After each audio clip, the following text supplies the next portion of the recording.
So here we have the Mini Cooper S Diesel Countryman on a 16 plate. We're going to start off by showing you around the outside of the car, and then we'll hop in and run through some controls on the inside. But from the outside you can see it's a 5-door car with alloy wheels. Let's start off inside the boot and then work our way around the rest of the car from there. At the back of the car you'll see we have reversing sensors. Plenty of boot space as well, along with the 3 individually folding rear seats. These rear seats will also slide forwards and backwards in 2 sections, either to give you more boot space or more legroom in the rear of the car. Okay, so we're just going to work our way back round to the front of the car now, and then we'll hop in and run through some controls on the inside. Now that we've done a full circle of it, you can see it's in wonderful condition the whole way round. Just briefly before we climb in, I think it's well worth seeing the interior from this exterior point of view. The seats are full leather, as you can see. There's plenty to run through on the dashboard, so let's hop in and we'll do that right now. Okay, so now that we're inside the car, we're going to start with the dials. We've got the rev counter and speedometer in the middle there, and you can see the speedometer is that digital display. The total miles on this car are 25,792.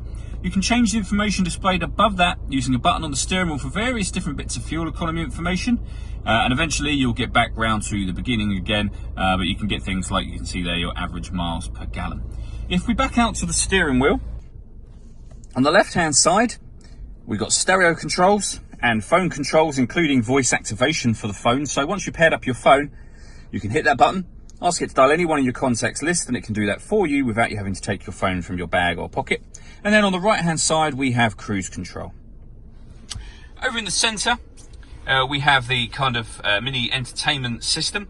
You can see I'm moving around various menus. That's all being done using this dial. So turning this will take us through those options. You can push this button down to select. This also moves to the right, to the left, up and down as well, which becomes useful within certain menus.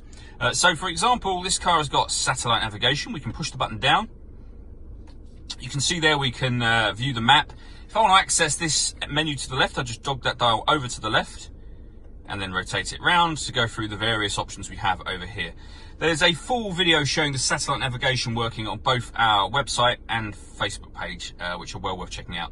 That is where you pair up your phone. When it comes to the radio, this car has got FM, AM and DAB digital radio, as you can see just there. If you want to listen to your own music, you can do. That'll be under the multimedia heading. So this car's got a CD player, which is accessed just there.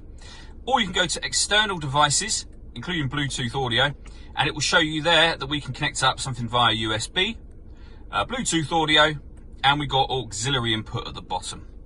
So plenty of ways to listen to your music. As we work our way down, you can see the CD player and then the climate control. So you can adjust the temperature, the fan speed up and down from here. You can determine where you'd like the air to be distributed. When you're happy with all of those settings, that button will turn the air conditioning on. Or you can hit auto and the car will maintain 23 degrees by taking control of the fan speed itself. Press auto again and you'll go back to whatever setting you had it on previously. Underneath that, we've got a few buttons. So this one turns off the traction control. This turns off the stop and start. So this car is designed to cut out in traffic when it's stationary to save you fuel. You can turn that off from here. That locks the car doors from the outside, as you just heard. This puts the car in sport mode. That will make the power steering firmer and the accelerator pedal will react quicker to what you do, so the whole car just feels that bit sportier. And this is for your front and rear fog lights just here. We then have a 6-speed manual gearbox and the controls that I went through a moment ago for the entertainment screen. All that leaves me to say is thank you for taking the time to watch this video.